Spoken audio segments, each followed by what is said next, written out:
Good morning, Bucknutters. It's Tuesday, July 29th, 2025. I am Dan Rubin. This is the Bucknuts Morning 5 and Change. This podcast covers, you guessed it, the national champions. We are not going to subject you to the Cleveland baseball gambling scandal that we had to kvetch about there for a few minutes, but it's still quite pertinent to some people on this panel. The Dean, Bill Kurelic, the Grand Poobah, Mark Porter, we're all back together again. Your Tuesday and Thursday trio ready to rock. Got a great show for you today. Talking Cruton. 27, the class of 27 is coming into focus a little bit more here. 2026, much of the hay is in the barn, and we're going to talk about, shocker, quarterbacks. We know Ohio State is wide receiver U. Is it QBU? We may find that out, and I think you might like the answer. You might also like to know there's a way to have a healthier happy hour if you don't like the booze, and that is Cornbread Hemp, one of our best sponsors, your key to a natural and healthier way to experience a carefree moment. Cornbread Hemp offers up America's first USDA organic THC edible, proudly grown in Kentucky, 10 milligrams of THC per gummy for just the right dose. No harsh solvents, no synthetic ingredients. If you're looking for just a healthier way to enjoy a carefree moment, it's time to give Cornbread Hemp a try. Bucknuts Morning 5 listeners, you get 30% off your first order at cornbreadhemp.com. Sounds like it's spelled like it sounds, /Bucknuts. You could ask to use promo code Bucknuts at checkout. You get 30% off your order. Let them know we sent you. Cheers to a healthier, happy hour. Speaking of cheers, look who it is. It's the Dean. It's the Grand Poobah. A week away from me, and they look healthier and less stressed. We will take care of that here in short order. I wanted to talk, William, about QBU. I don't think there's any argument anymore over what wide receiver U is. I can tell you yesterday, Dave and I tried to do the Mount Rushmore of wide receivers at Ohio State, and we probably could have used, we needed a bigger chisel, we needed a bigger boat, whatever you want to say. More than 4 spots. Let's talk quarterbacks, Bill. Brady Edmunds is committed to Ohio State for the class of 2027.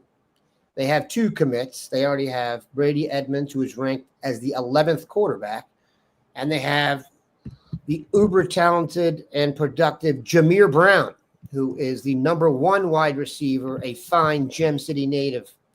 Just 2 guys committed. We expect that to go up. Now, you guys were there this summer when it was a who's who of United States prep quarterbacks. California, Louisiana, they're coming from everywhere. If you're going to have a beauty pageant, I think Elijah Haven may be an all-time quarterback. You want to talk about a guy who walks in and you said, oh, that guy's probably the number 1 quarterback in the country, and he is, Bill. He's also now come out and said he's going to, this is how you know he's big time, he's considering 5 spots to visit, and he said Ohio State is one of them, so we're going to talk about him.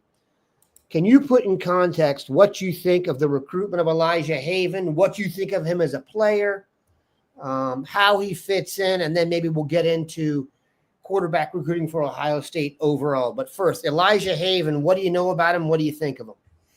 Well, he, as you mentioned, Dan, he camped at Ohio State, one of the many top quarterbacks that camped at Ohio State in June. And the interesting thing is that Teddy Gerard, you mentioned Louisiana, California, got to throw Georgia in there because Teddy Gerard also camped at Ohio State, and he had already been offered a scholarship by the Buckeyes when he camped at Ohio State. And gosh, I don't remember Pat Murphy and I standing there, and it was Teddy Gerard was standing very near us, and we were also chatting with Teddy Gerard's mother, and it was like a who's who of coaches that were going up, Ohio State coaches, introducing themselves to Teddy Gerard.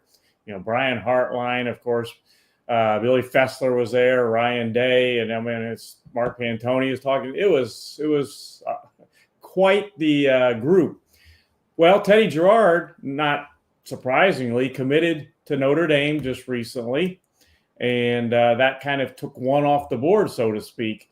And it's interesting in that I don't know if exactly how much you remember about watching Elijah Haven, Mark, but when we were watching him, he had, I don't know if I would say a slow start. I mean, he looks physically fantastic, but some of his passes were a little off, and he got better and better and better as the camp went on. And by the end, I thought he looked really, really, really good. But after camp, there were a lot of kids that were posting on their X accounts. They had been offered a scholarship at various positions, and Haven never did post that, which was a little perplexing. But as we saw in the article by Tom Loy the other day, the interest from Ohio State and from Haven is definitely there. He came out and said, as you mentioned, Dan, there are 5 schools that he wants to visit for games, and they are Ohio State, LSU, as he mentioned, he's a Louisiana kid, Michigan, Florida, and Alabama. So obviously things are still of mutual interest between Ohio State and Haven, even though I really felt like for some time Teddy Girard was the guy that they were really, really kind of zeroing in on previous to his commitment to Notre Dame. Very interesting. I had people telling me about Teddy Girard. I know he liked Ohio State a lot, so I wonder why he did that. Maybe he sees a clear road to playing time. All right, Mark, let's take a look at Elijah Haven. Those of you playing along. Yeah, this was his freshman highlight, so he's only a sophomore now, so you get to see the raw prospect, the 6'5" frame, and his basketball highlights are pretty outstanding.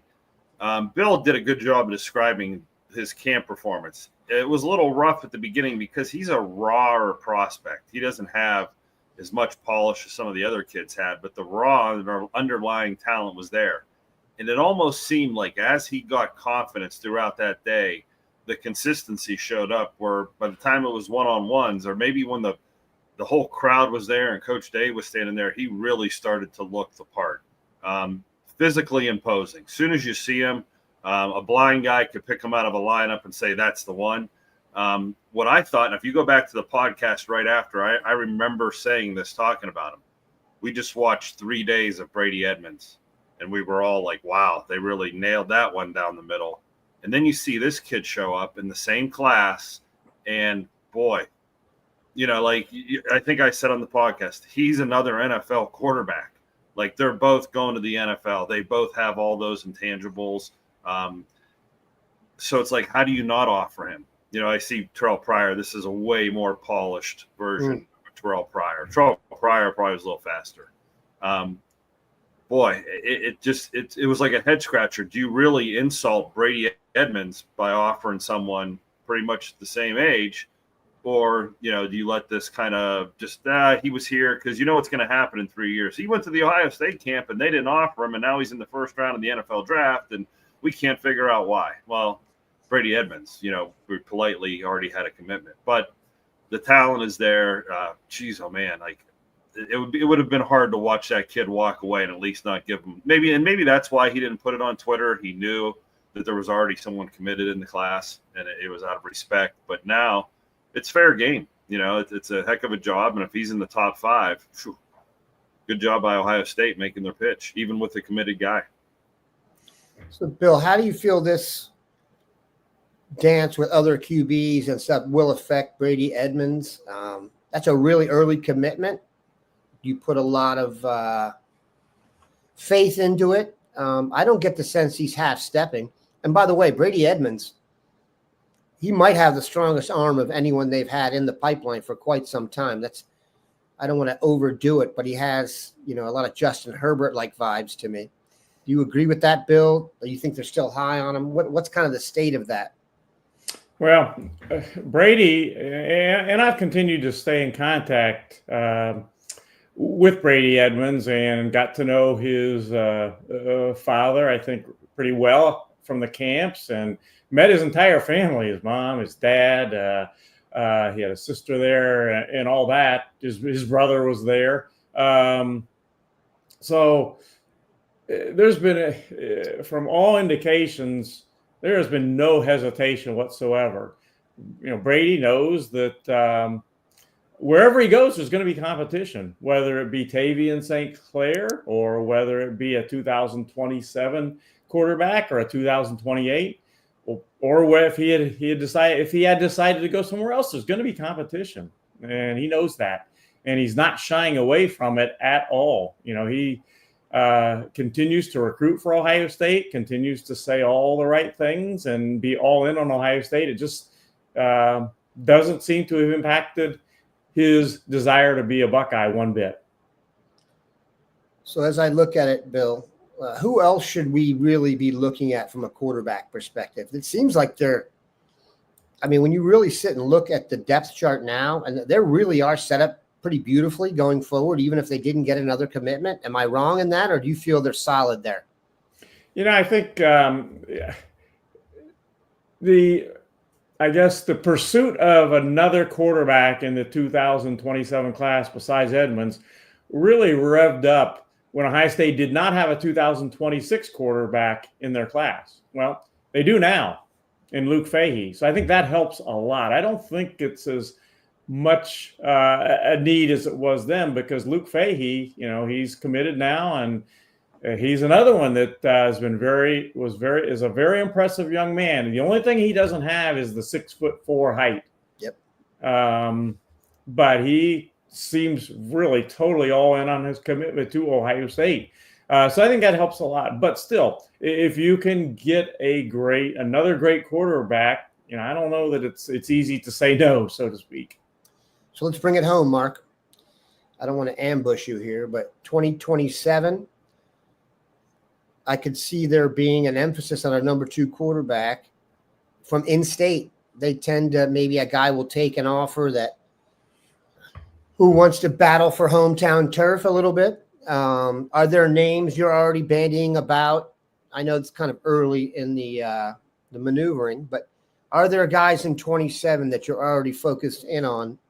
And I don't believe it's fair for you to start pitching for your own son, but if you want to do that, I don't think he's 20. That's coming, I know, at least in the next 2 years. Go ahead, my friend. We're going to pitch for him for maybe some smaller schools, but in 27, Colin Boff, he was at Harvest Prep last year. He's transferred over to Gahanna Okay. Lincoln, and he's probably one of the strongest arm kids in the class. He's 225 pounds as a quarterback. I mean, he can bring it when he throws the ball. RJ Day is in the class of 2027.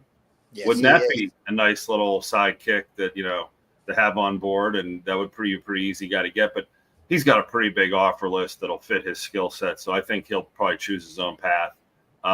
Greg Kegley is another kid at Thomas Worthington, 6'2", 195. He really does a good job throwing the ball. He was at the Ohio State camp last year. I remember seeing him.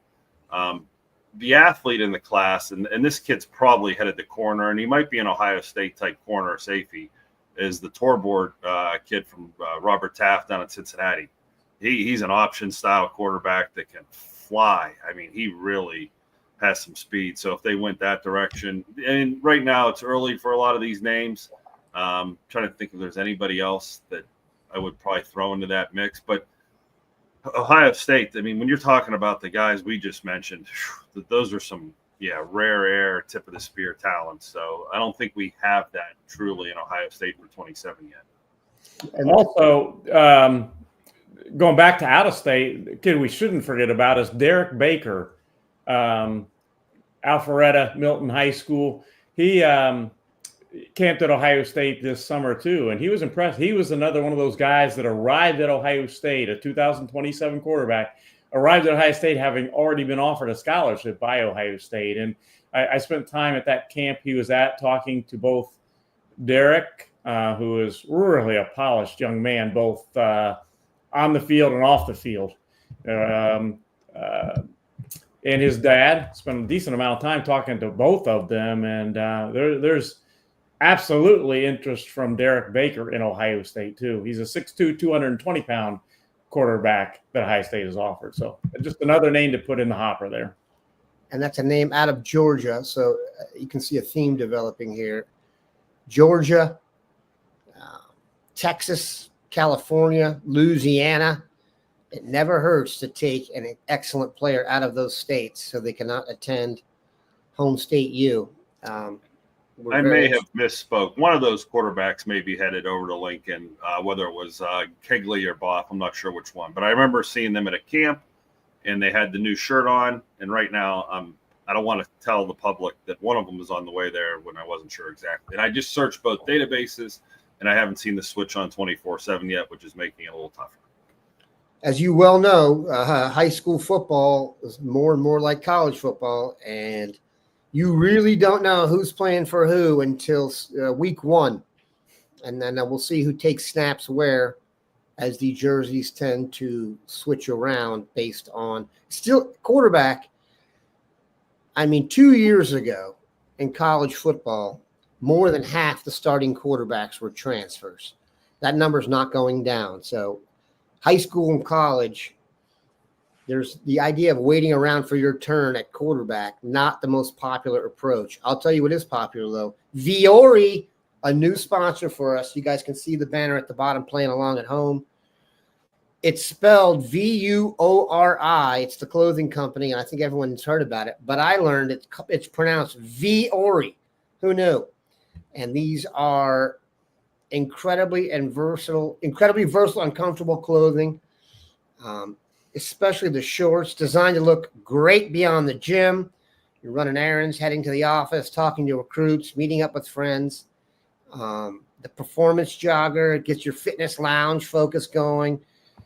Stylish for everyday wear. They have the dream knit fabric value, inspired by active lifestyle for not your average jogger. And Vori is an investment in your happiness. Who doesn't want to invest in their own happiness?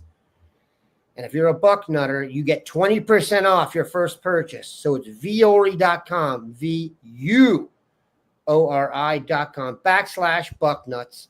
20% off your first purchase. You order over $75, you get free shipping. There's also free returns. So let's get this done. Let them know we sent you, Bucknuts, and it's a new sponsor. So if you're even considering it, let's do that. All right. I feel bad. They had Livy Dunn as their main spokesperson. Now they've come to us. Okay. Listen, I don't see us walking around modeling some of those outfits in the same way, but okay. Good job, Vori. I like it. Yeah, no. Listen, I may or may not, I said this yesterday, I may or may not have responded to the advertiser saying, if you really want me to pitch Vori correctly, I feel like I need a pair of shorts to do it in from them. So let's see how that gets them going. Or you could hook up Mrs. Rubin, have her get some of the Livy Dunn outfits and see how that works. She would appreciate those. She's probably, I think, twice as old as Livy Dunn and twice as wonderful. That's my official. Listen, anyone who knows me, Joe, I don't know if you knew my wife at UD, but you know this. I outkicked the coverage almost as much as Mark, that's who I actually used the term for someone else. We once had a meeting about 15 years ago with Steve McAllister and someone else, and we left. His first comment was, "Man, Mark outkicked the coverage, huh?" And I said, "Was Mark there?" I don't remember. Anyway, I digress. Mark, let's talk about Cooper Whitten. So everybody knows the name Whitten if they love football and greatness, because that's Jason Witten's son. So it's not surprising he's in Argyle, Texas, north of Fort Worth. Great football. We're not really sure. He goes to a smaller private school, but this guy, Cooper Whitten, is the #1 rated linebacker in the country. He also plays tight end. So he got the first ever double Buckeye in the sky because we did him as a tight end and then as a linebacker. He will have a chance to do both. Bill, I've got a very abstract question coming for you after we talk about Cooper Whitten. But Cooper Whitten is also one of those guys we're going to throw up there, Bill, and everyone's going to say, hey, man, he's going to Tennessee. His dad went there. He loves Tennessee. He'll still go there. And we know based on the David Sanderization of football, Buckeyes were a little less interested in Tennessee doing well. I think they came to Ohio State for a playoff game. I don't really remember that too well. That went good for the Buckeyes. So Cooper Whitten, Bill, how much should we be invested? Well, he was very, very impressive, to say the least, at Ohio State's camp. They are recruiting him. I know we talked a little bit, Dan, about is Cooper Whitten an offensive or a defensive player in college? Well,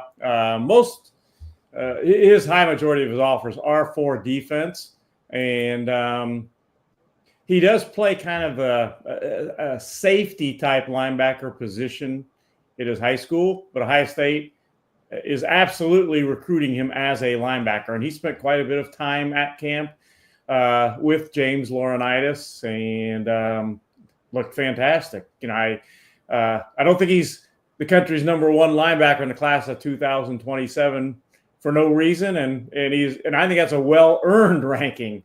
He's about 6'1.5", 210 pounds, has the genes, as you mentioned. Dan has the offer list and all that. And he is absolutely interested in Ohio State. There's no question about that. In fact, he plans to be back for an Ohio State game this season. He's very complimentary of the way Ohio State has recruited him, highly complimentary of that. The way James Laurinaitis has approached things, not just about football when it comes to recruiting him, but about life and everything else. It's totally recruited him as a person and player. I think if I remember correctly, I'm pretty sure this is right. His goal right now is to get back for the Ohio State Penn State game. So there is absolutely mutual interest there, and we'll see how that all turns out. Extremely talented young man. You're talking about a kid who's a sophomore at 6'2", 210 is what he's listed at, who just ran a 10,900 in track. Just the idea that you got linebackers running track. I feel like we're talking about Texas again now, they managed to get everybody on the track team, which is impressive. Mark, you've seen him both sides of the ball. How about we do a little review, and then if Mark Porter was to secure the commitment of Cooper Whitten, where would he play him? First we should talk about who he compares to. And you guys remember Cade Stover? He was a safety in high school. He was a linebacker. He was Mr. Football in Ohio. He was also a tight end. He came in, and where did he start out at Ohio State? I believe it was defense for a minute, and then he was switched over to the offensive side of the ball. Yeah, he just returned a kickoff for a touchdown, by the way. That's what they tried to short kick it. Yeah, they tried to keep it away from the real returners, and they kicked it to the other guy. This defensive highlight film, I start with like 3 plays where he takes it to the house. So you could use this to evaluate him, what he would look like as a tight end in the open field. And maybe because his dad was tight end, he created an offensive-only highlight film, or maybe he was trying to speak to people and say, hey, I can play tight end. So we did that first, but that looked like a tight end running that route to the corner of the end zone right there. Bill, the way he lines up in the middle of this defense, I immediately thought Tackett Curtis. Yep, exactly. Curtis had that defense where it was like that 3 safety look. He took like 4 steps back from the 2 middle linebackers and just was like a heat-seeking missile to making plays. Running a 10-9, Cooper Whitten plays that role in high school at certain times, but then he goes into traditional roles. Tackett Curtis had an exclusive highlight film, and I know that's a name that a lot of Buckeye fans will remember because we talked about him for a couple months when he was entertaining Ohio State. The speed of him at 210 pounds, and I'm talking about Whitten, is what's going to make him a difference maker, whether he plays will linebacker or they try to play him at like a Sam strong safety out in space and let him roam around out there. He comes downhill and he'll stripe you. He'll put his shoulder pad right through your chest. The competition is something we all said, it's maybe not Texas elite. It's the elite private league they have, the highest division of that. And there's a few clips on tape where you see him running by kids that you're like, that's not a college player. Coming from Texas, though, you expect this high level of just elite training and, track running. And I think his dad is going to supersede any small school type of mentality where he's being trained in the offseason at probably the highest level. And it's showing up on the field. Mark, you beat me to it on the Tackett Curtis thing. I was going to bring him up. And we also ended up talking a little bit about Tackett Curtis a second time when he got in the transfer portal. he was on Ohio State's radar, but not a guy that they really highly pursued in the portal. But he was, at least they knew about him, of course. And I think the best way to put it is when Tackett Curtis was in high school, I liked him a lot. Cooper Whitten, I love. I mean, he is the real deal as a high school football player and heading on eventually to college. I think he's just going to be a really interesting recruitment because when you talk about NIL, and I'm sure it's going to be important to him, he's not growing up in a household where they're hurting for money. I mean, Jason Witten made a fine living. He's probably still got some Monday Night Football money coming around, even though, yikes, that wasn't great for my guy. I love Jason Witten. That was nutty. All right, Bill, work with me here. This is complete Bucknut fan guy talking, and I know everyone loves my Cowboys hooks, but this really is one, so work with me here. The number one player I've watched from 2027 is Jaylen Brewster. You want to talk about a video on a guy. If his listing of 6'3", 302 pounds is accurate, he is, I'm not exaggerating, a stand-up outside linebacker, running back, and wildcat. Now, here's why this is interesting. Jaylen Brewster's dad is Robert Brewster. Robert Brewster played at Wyoming High School in Cincinnati. He was not an Ohio State offer. He was an offensive lineman who went to Ball State. The reason I assume the Brewsters are still in Texas at Cedar Hill in the Dallas suburbs, I think it's southeast of Dallas, whereas Argyle and Liberty is up here. I was hoping they were closer. Robert Brewster was drafted by the Dallas Cowboys in the 7th round. He was injured in training camp and never really got to have a great pro career. But he does know Jason Witten, I'm sure. And Jaylen Brewster's not from Texas. He's from Ohio. His family's from Ohio. Bill, is there any way to run the Dallas Cowboys end around, hook those two guys up, and bring those guys both to Columbus? And I'm going to tell you this. You talk about 5 stars and 5 stars, which means guys Bill would pay and guys Bill might not pay. These two dudes are break the bank guys to me. So I apologize for going Cowboys crazy on you there. I hope it will work out for us. Jaylen Brewster, what do you think of him, Bill? And when I pull him up with Mark, people are going to be flabbergasted here. Well, I got to, again, when these kids are at camp, I like to also, if they have family with them, talk to their family. It's just a thing I've always enjoyed doing. And I got to talking to Jaylen Brewster's dad, who you already detailed, Dan, and talked to him for quite a while. And he has no animus or hard feelings that Ohio State didn't offer him a scholarship. He likes Ohio State. He is as you mentioned, a Cincinnati guy. So he fully, likes Ohio State, just as Jaylen Brewster does. The interesting thing is that right now, the two, Jaylen Brewster and Cooper Whitten, are looking to get back to Ohio State at different games. I mentioned that Cooper Whitten has in mind the Ohio State-Penn State game, which I believe this year is early November, I think. I think that's right. That's the game that they are kind of targeting to get back to, while Jaylen Brewster is kind of targeting to get back to the Ohio State-Texas game. And I know that game is August 30th. That may not happen, though, because when I talked to Jaylen Brewster's dad not too long ago, they were still trying to find a flight. As we know, that 12 noon game makes it difficult. They really couldn't come up with a flight to get there in time to really see kickoff and all. So he told me absolutely, if they don't get up for the Ohio State-Texas game, they will be up for another game, and maybe it ends up Penn State. And maybe he and Cooper Whitten end up going to the same game. But that's kind of an interesting thing. And actually, I was running. I jog in our neighborhood the other day, and somebody yelled out to me, "Bill, can you get that Ohio State Texas game time changed a little later in the day? And I said, if only I could. And believe me, that game time is not conducive to Ohio State recruiting at all. A 12 noon start. There'll be more shows on that as our angst grows for that. But this is why you need to play along. I promise you people, we've shown you a lot of video here. This one, I cannot explain. It defies physics. Go ahead, Mark. Yeah, I mean, just looking at his thighs before he even takes any plays on us, he looks like a defensive tackle, or, the thickness of him coming off the edge.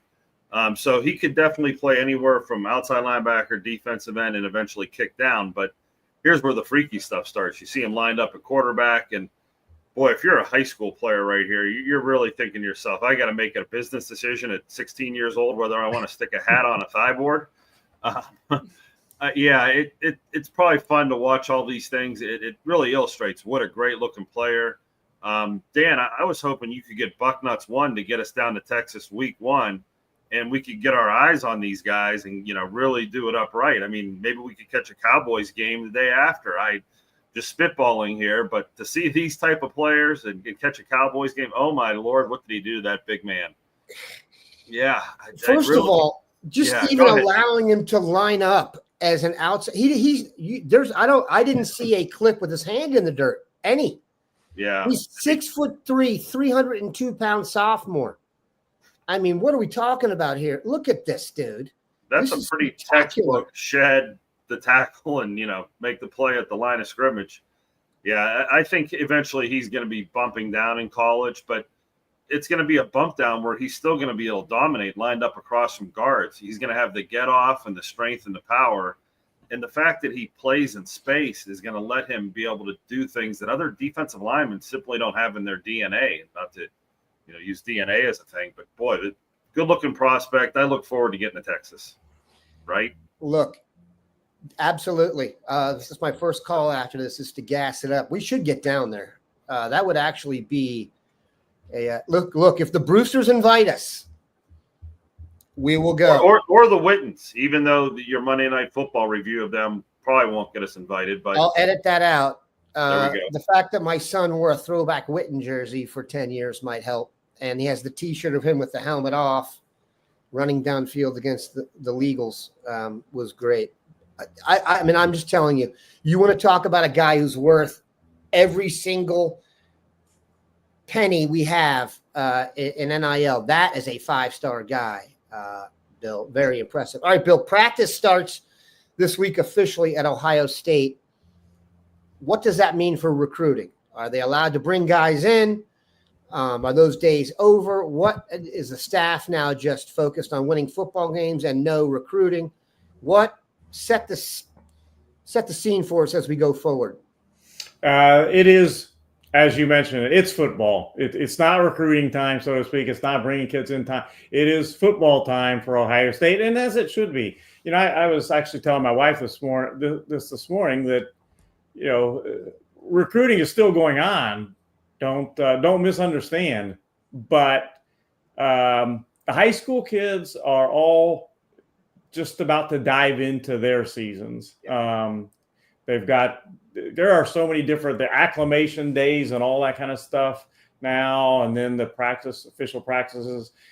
And it varies from state to state too. But basically, you get to the end of July and definitely into the beginning of August, the kids are really focused on their seasons now, and that's as it should be. And Ohio State is focused on their season, as it should be too.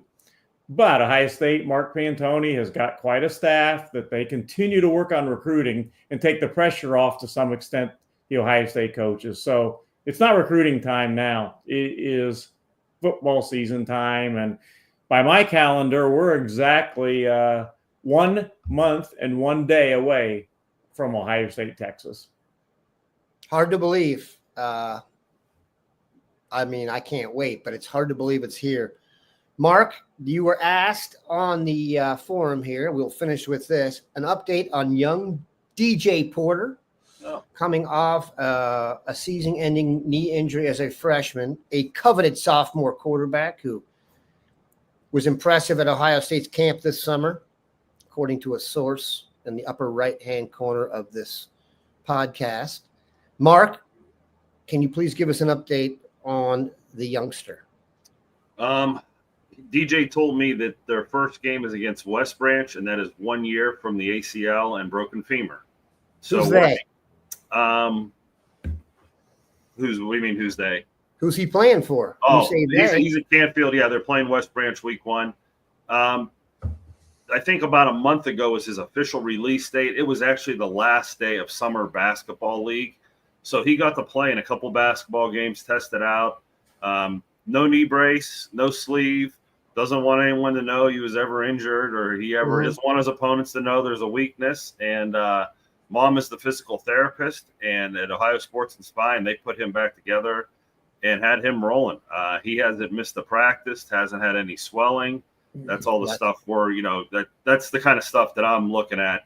The football stuff takes care of itself. He'll eventually find his way onto a field, and, we'll be able to talk about that someday. But right now, a new offensive coordinator in Canfield, throwing the ball a little bit. So there you go. Yeah, he's got the sophomore humps to overcome, first triples, doubles, and he's going through that practice-wise, you mean? Yeah, and I'm going through it like, is that knee going to make it through 3 practices, 3 days in a row, and not balloon up? And, how much back to normal are we? And I'm double fingers crossed that we can get to the season and, play some football and have some fun. We are all pulling for DJ. Anyone who's had a child of an athlete who's played football or done anything for an extended period of time knows it's just all about injuries and getting through them and hoping your kid gets a clean shot at what he wants to get, because they put a lot into it. And I'm ready to buy my Canfield DJ jersey right away. So I appreciate these guys stopping by. We will be back on Thursday. Is today Tuesday? I hope. I'm lost. It is. I just looked. So we'll be back on Thursday. We've got some great video coming. Maybe a running back will be next, a guy you are all going to want to know. And I would encourage you to go Google Jaylen Brewster and just watch the phenomenon that he is. I still can't get over. If he's really 303 pounds, we need to get our NIL gears gnashing right now. Appreciate you guys stopping by. Have a good one, Nutters of Buck. I'm going to let these guys go and let you know about Ridge Wallet. Those of you who stuck it out need to know about it. Look at this. This is my wallet. Look at this thing. Clean. The best thing you can get now for sure, because you know what a digital pickpocket is? You think pickpockets are bad. Now they just shoot into your wallet with this little, not going to work against Ridge Wallet. It has all this cool defense mechanisms in there. RFID blocking technology. You know about that. And you want it. And you lose your wallet, it's the worst. No longer. Now you got an AirTag attachment with your Ridge Wallet. You'll know exactly where it is before panic mode kicks in. And for a limited time, our listeners get 10% off at Ridge by using code Bucknuts at checkout. Just head to ridge.com, RIDGE.com, and use code Bucknuts, and you're all set. After your purchase, they're going to ask you where you heard about them. Please support the show and tell them our show sent you. All different colors, all different vibes. Got to do it. Appreciate you guys stopping by. Now, see you, Bucknutters.